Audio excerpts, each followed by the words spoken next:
Chaser, and today I want to talk about craving. Now, craving when it comes to alcoholics and addicts can be misconstrued by a lot of people who don't suffer from alcoholism or addiction. And it's one of those things because craving, that idea of really desiring something, having a compulsion to do something, is not a feeling that only alcoholics and addicts have. It's something that's relative. So a lot of people, when they try to imagine the way that alcoholics and addicts are, they go, I can't believe they did that, or I cannot believe they would go through that just to be able to do their drug or to get a drink. Because they think in their head, I felt craving. There's times I've really wanted something, and I wouldn't go to those lengths, or I wouldn't be so selfish or do anything like that. See, a lot of things that go on in the mind are like that. A description I like to use for this is that when people with mental illness like clinical depression or OCD or something like that, people try to get a grasp of what it's like, or they imagine in their mind what it's like. I've been depressed before, so I don't know why that person is sleeping all day and not going to work and just like basically killing themselves. Like, I've been sad before. I think I kind of know what that's like. Or like OCD, where you hear people say, oh, I'm totally like OCD about this thing. They kind of have an idea, or they think they do, about what it must be like. Like, for instance, you never hear somebody go like, oh, I'm totally feeling schizophrenic today. Again, because that type of mental illness is so far removed that there's no relative feelings that other people who don't suffer from it have. And that's a lot that goes into this about the same idea of craving.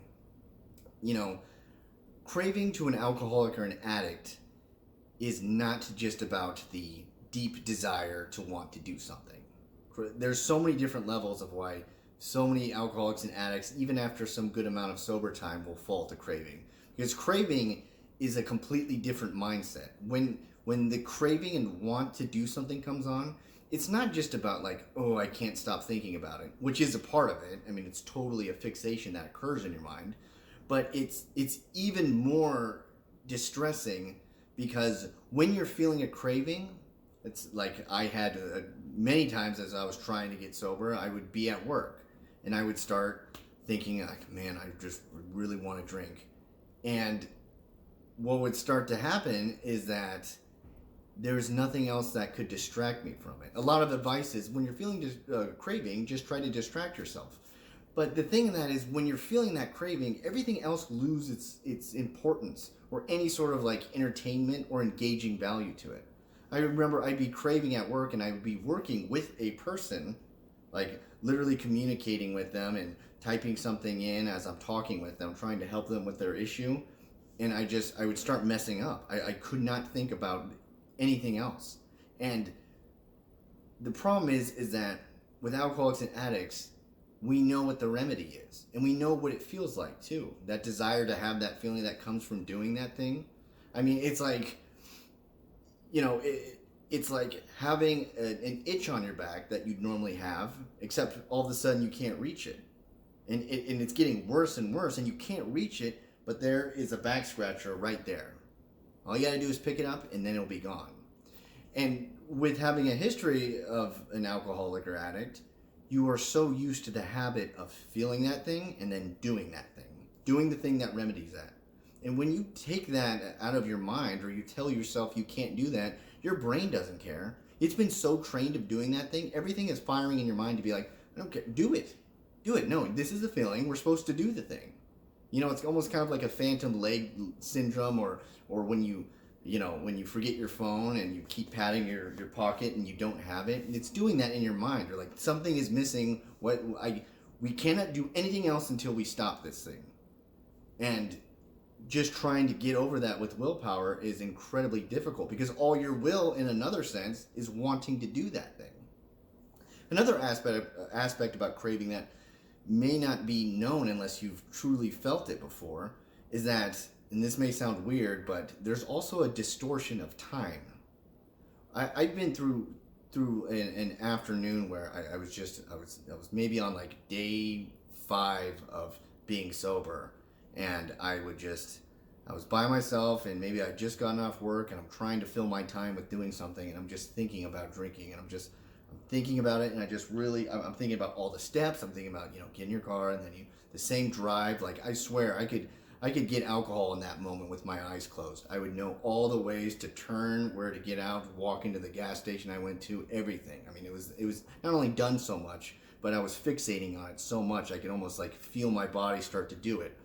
And the distortion of time would come in, because it's a lot like, whenever you had to do a plank, whether in gym class or you're working out or something, where you're sitting in that super uncomfortable way, and you have to do it for like 45 seconds. Like, oh, I could do that for 45 seconds. But all of a sudden, time just seems to slow down. A lot of that is the same thing with craving, where not only is this fixation so intense in your mind, but it just feels like it's lasting longer. And it feels like, time is either stuck or it's just crawling by. And as it's doing that, here's one thing that would make me succumb to the craving and drink all the time. And it was this idea, no matter how illogical it was this idea that this thought and this feeling was not going to go away. I mean, I'll give you an example. It's kind of a weird one, but bear with me here. There was one time where I did mushrooms, and I got super high, and I was starting to hallucinate, or I was totally out of my element, and I was having an all right trip, I guess, until a thought came into my mind, which I've heard before is not uncommon for people who have bad trips, is that the thought was, oh no, I think I broke my mind. I think I'm going to be in this high hallucinogen state of alternate reality. I think my mind is stuck like this now. I don't think I'm ever going to go back to being normal or sober. And it's like this intense panic happens. In a way, that's a lot what craving is like. It's so intense and it's so prevalent with every moment that it almost convinces you that it will be here and it will be like this until you do something to stop it. And it would just be completely difficult, because like the idea of just like go distract yourself, that wouldn't matter to me, because anything else had meaning. It had no meaning or value to me. My favorite TV show, the season finale of my favorite TV show could be on, and I wouldn't care. I could be totally hungry, and there could be the best meal ever. Hey, you're going to get a free meal to the steakhouse. Just come with me, go. I would not be hungry. I would not want to do that. Everything else just seemed pointless, or that I couldn't start doing anything else until I made that feeling go away, till I succumbed to that craving. And again, it goes beyond the desire of just wanting to do something. It's to a point where it's not even about you really want to do this thing to feel this feeling. It becomes more so you want to do this thing so this feeling will stop. It becomes less about seeking pleasure, and it becomes more about ending a pain, ending this distress in your mind. I mean, I've been through craving so many times, and a lot of times I fell to it. Time had stopped.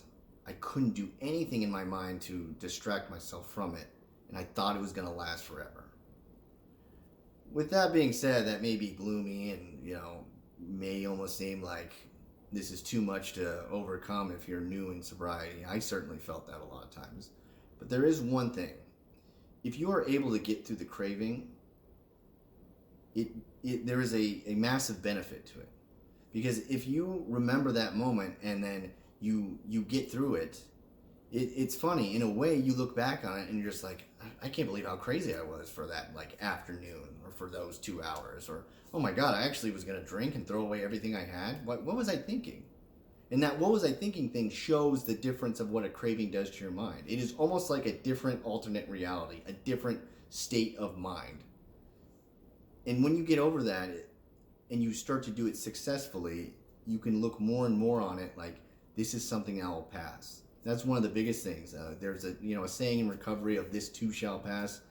That was something I could not believe when it came to the cravings and those urges. When they came on, and I was able to get through one, but then the next day another one came on, or during a stressful time, I could not believe in my mind. I was like, this isn't going to pass. This is not going to pass. I have to do something. But the more you get through it, you learn that it will pass.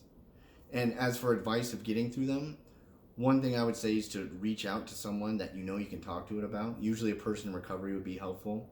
You know, being around people can be helpful too. Being around people, if they're friends or family or someone that you can talk to, because if you're engaged with someone, that can help turn the circus in your mind. It can turn the volume down a little bit. You know, even if you're in a certain mood, but you're talking with somebody, usually if you're at least somewhat invested in the conversation, there's too much stuff going on in your mind to be able to do that other thinking. You know, the other thinking that starts making it a compulsion, because you have to at least have some bandwidth left to engage with the person, to listen to what they're saying. Now, I'm not saying it'll be easy, and I'm not saying that it just works like a charm, like boom, just start talking to somebody and then it goes away. But it certainly helps. And one of the last things that I would say is that it's incredibly hard to reach out to somebody. Despite what you're going through, you're like, I don't want to bug someone, or I don't want to call someone, or I don't want to do that. I feel weak, or I don't think it'll work, or all those things will go through your mind. I would just say this.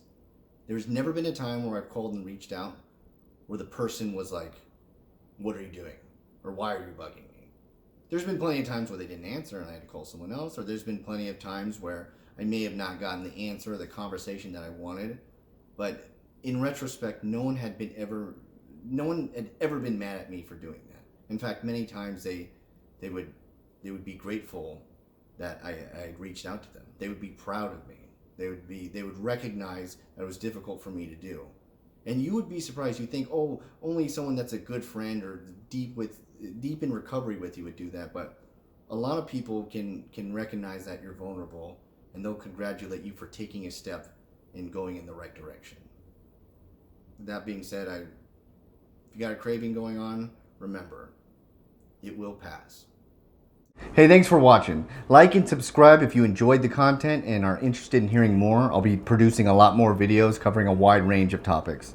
And I also have an email I'm going to list below if you have any personal questions or comments or ideas for topics, or just something about your experience. I love any sort of feedback like that. And if you have just general stuff too, just put it in the comments below. Thanks.